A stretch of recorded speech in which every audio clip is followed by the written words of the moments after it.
좋은 아침입니다.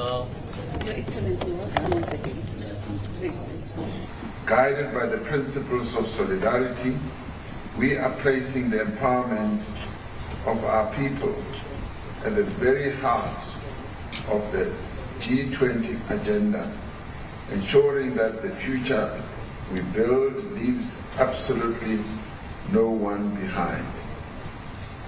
Now, at this time, I would like to extend the floor to our esteemed G20 members, followed by the invited guest countries. Now, for this segment, pated will be 2 minutes. Now, I kindly request all speakers to be mindful. Caro chefe de Estado e do Governo, compartilhamos um momento histórico em que os minerais críticos, a inteligência artificial e o trabalho direcionam um futuro mais equitativo. Promove a inovação, aumenta a produtividade, estimula práticas sustentáveis e pode melhorar a vida das pessoas.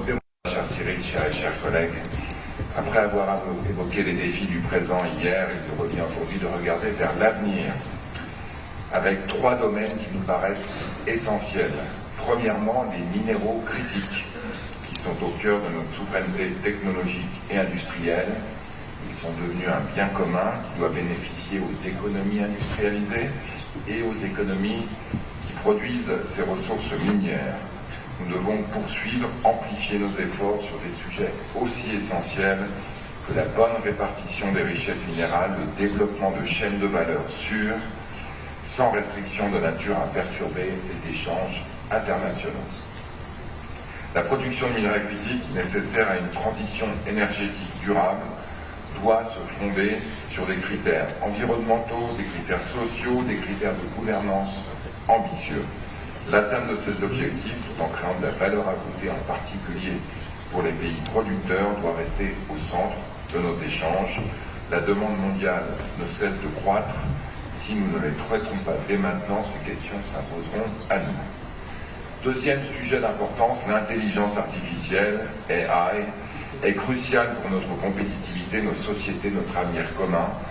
Bien plus qu'une révolution industrielle et technologique, l'intelligence artificielle est source d'opportunités et laisse entrevoir de profonds changements dans nos sociétés, dans nos rapports au savoir, au travail, à l'information, à la culture et même au langage.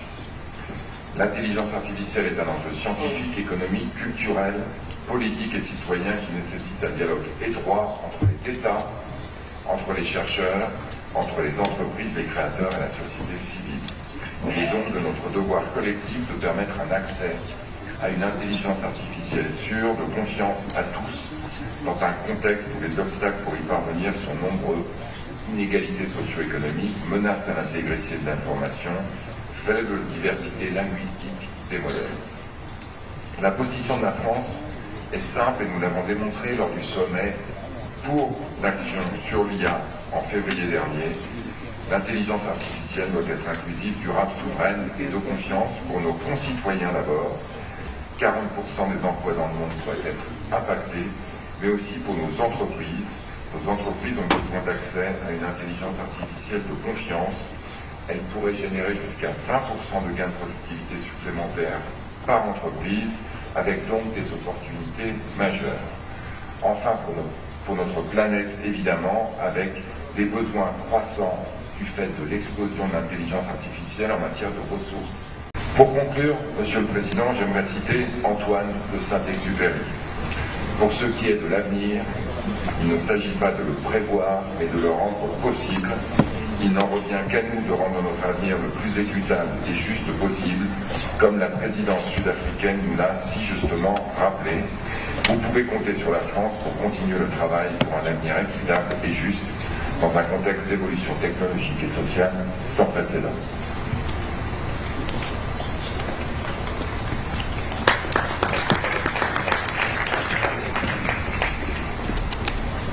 Thank you very much. I now ask the Chancellor of the Federal Republic of Germany, Chancellor Friedrich Merz. Thank you, Mr. President. Dear colleagues, this forum, the G20, has been founded on a simple and still profound purpose. The purpose still is global challenges demand collective solutions. No single nation on this planet, no single nation on this planet can rely solely on itself for all necessary resources, technologies, and markets. No nation.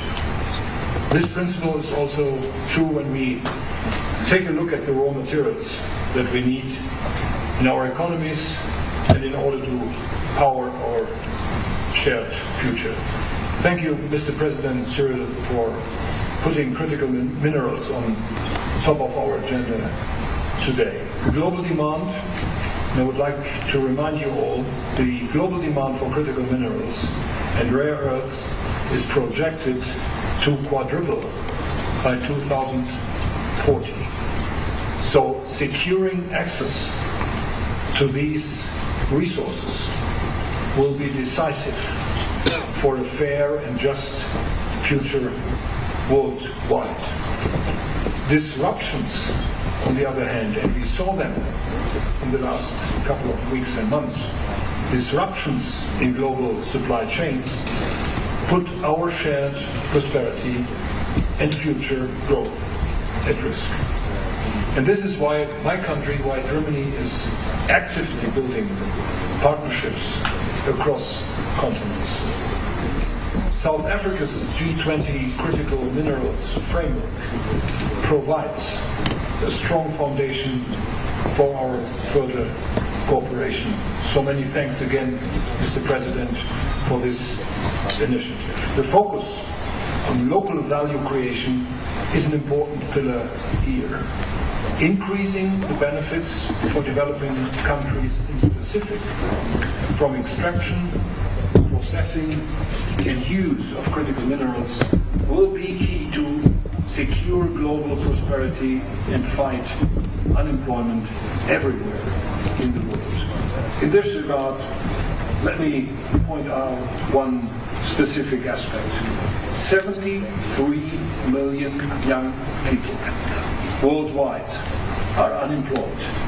Many of them are living in regions that are rich in the materials the global economy urgently requires. So we need urgently to reduce this number of unemployed people in these regions.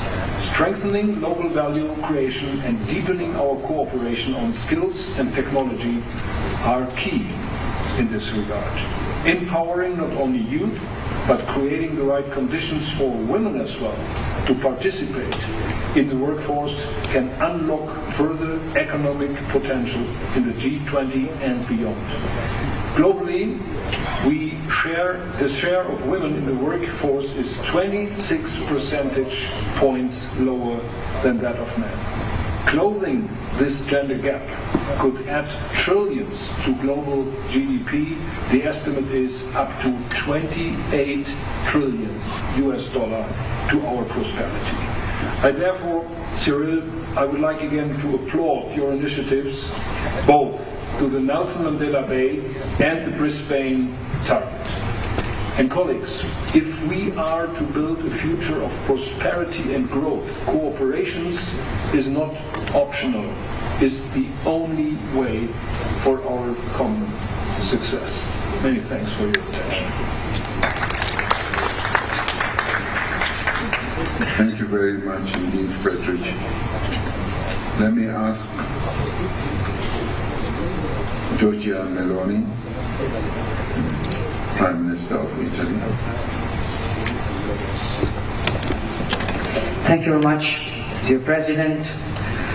Well, colleagues, no one can presume here to have the right or definitive answer to the most complex challenge that we face, which is building a fairer, a more equitable future for all.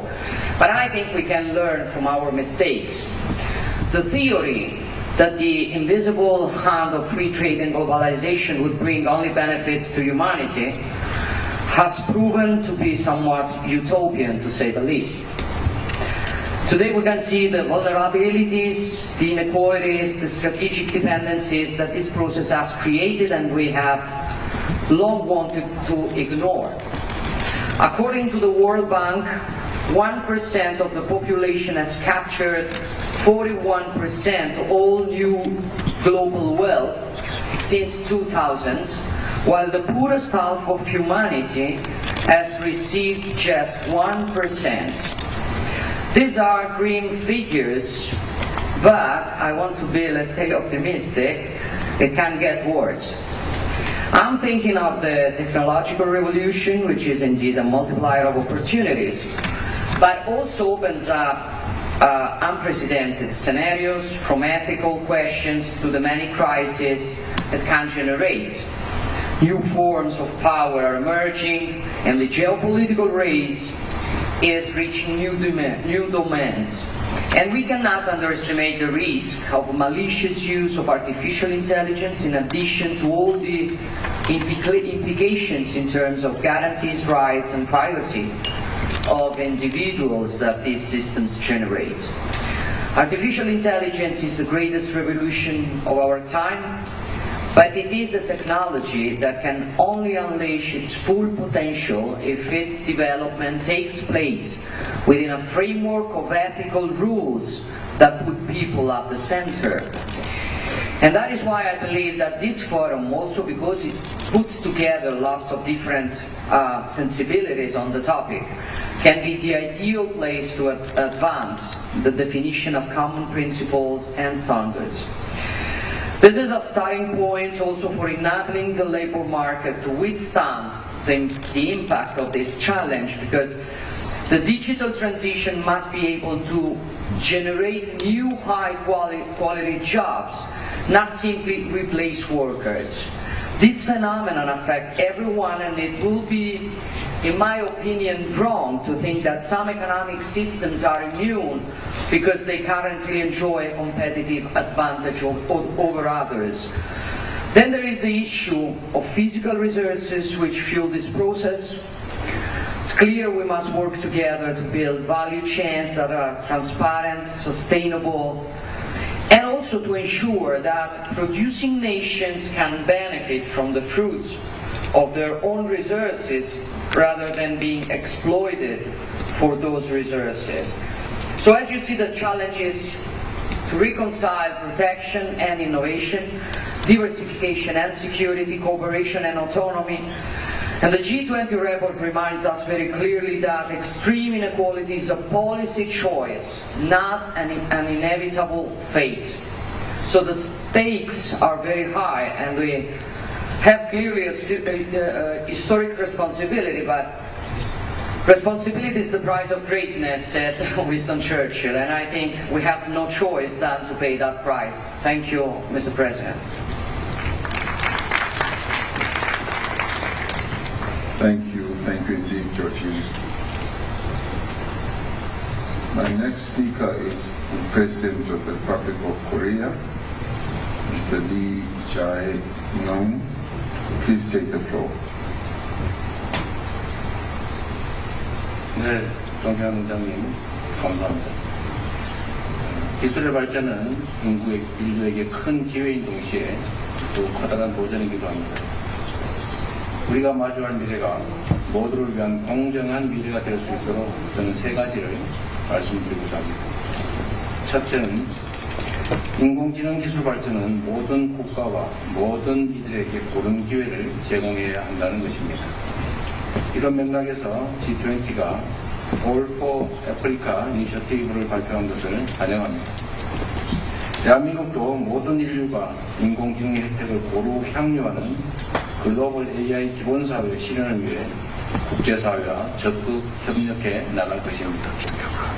특히 금년 APEC 의장국으로서 이런 정신을 반영한 APEC AI 이니셔티브가 아태 지역을 넘어 전 세계로 확산될 수 있도록 노력하겠습니다.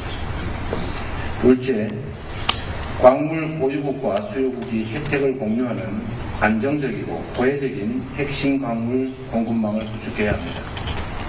올해 G20에서도 이런 취지의 G20 핵심 광물 프레임워크 논의가 이루어진 것을 매우 의미 있게 생각합니다. 대한민국은 핵심 광물 안보 파트너십 의장국으로서 광물 공급국과 수요국의 필요에 맞는 고혜적인 광물 협력 사업을 적극 확대해 나가겠습니다. 한아프리카 핵심 광물 대화를 통해 상호 신뢰에 기반한 협력 강화에도 힘쓰고 있습니다. 우리 대한민국은 앞으로도 고혜적인 공급망 구축을 위한 국제적 노력을 계속해 나갈 것입니다.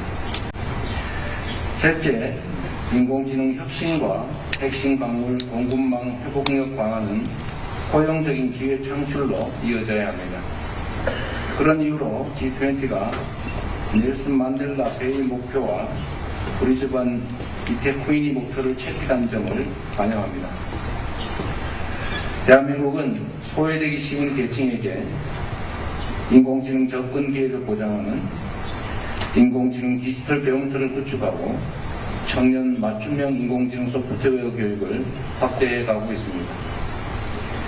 가나와 탄자니아에서 여성 청소년을 위한 수학과학 교육을 지원하고 르완다에 소프트웨어 특성화고를 건립한 것처럼 앞으로도 아프리카 내 여성과 청년의 디지털 역량 강화를 적극 지원해 나가도록 하겠습니다. 존경하는 동료 여러분, 대한민국은 위기의 순간마다 국제사회의 나침반이 되어준 G20를 함께 설계한 나라로서 G20 정상회의 출범 20년인 2028년 다시 의장직을 맡아 여정을 함께 이어가려 합니다. 막중한 책임감으로 G20가 국제경제협력을 위한 최상위 포럼으로 그 위상을 더욱 공고히 할 수 있도록 주어진 역할을 충실하게 이행하겠습니다. 마지막으로 올해 의장으로서 훌륭한 리더십을 보여주신 존경하는 라마포사 대통령님, 더 깊은 존경과 감사의 말씀을 드립니다. 고맙습니다.